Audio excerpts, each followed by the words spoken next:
প্রশ্নপত্র ফাঁসকাণ্ডে গ্রেফতার ১৭ জনের একজন নোয়াখালীর সুবর্ণচরের সাজেদুল ইসলাম।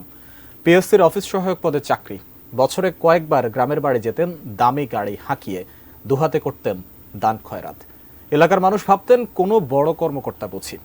নোয়াখালী প্রতিনিধি ফয়জুল ইসলাম জাহান জানিয়েছেন বিস্তারিত, দেখুন ডেস্ক রিপোর্টে।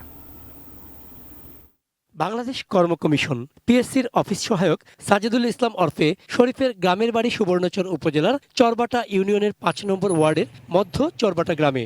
সেখানে গিয়ে দেখা গেল প্রায় ১ একর জায়গায় সীমানা প্রাচীর উঠছে, নতুন ভবন হবে।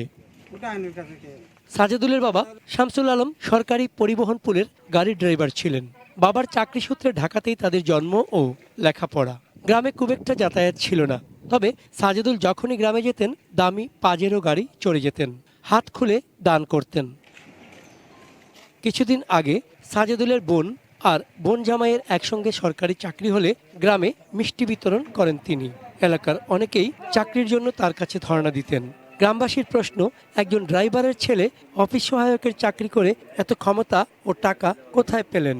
আমরা তো জানি ঢাকায় মনে হয় কি চাকরি করে বড় অফিসার, এখানে আইসিবি এটা গেছে অনেকে কি শুনছি ধরা খাইছে আর কি। বিভিন্ন সময় বিভিন্ন গাড়ি নিয়ে, প্রাইভেট কার নিয়ে আসি এখানে ওয়াল বাড়িঘর করবে, এখানে বাউন্ডারি ওয়াল করতেছে।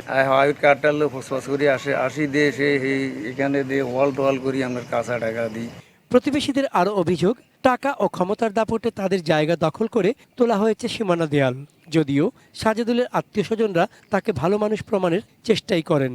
আমি ওনাকে আগে যেরকম দেখতাম এখন ওরকম দেখি। পার্সোনাল কোনো গাড়ি নেই, ওর হুন্ডা আছে একটা, তবে আমি এটা জানি বাউন্ডারিটা আমার ফুফু শাশুড়ি ৫ লাখ টাকা জমিন বন্ধক দিই, এই আমগো একটু সমস্যা আর হেলেগা করি দেরাম। প্রশ্নপত্র ফাঁসে জড়িত থাকার দায়ে সাজেদুলের গ্রেফতার হওয়ার খবরে বিব্রত গ্রামবাসী। সাজেদুলের প্রশ্ন ফাঁস কাণ্ডে সুবর্ণচরের মানুষ হিসেবে আমরা খুবই বিব্রত। সাজেদুল কয়েকটি ছেলের সঙ্গে যোগাযোগ করেছিল তাকে মঞ্চালয়ে চাকরি দিবে বলে। নোয়াখালীর শস্য ভাণ্ডার খ্যাত সুবর্ণচরের মানুষ অসৎ লোকের অবৈধ অর্থের গল্প শুনতে চান না, তারা সততার গল্প শুনতে চান। চন্দন পাল, ডেস্ক রিপোর্ট, এটিএন নিউজ।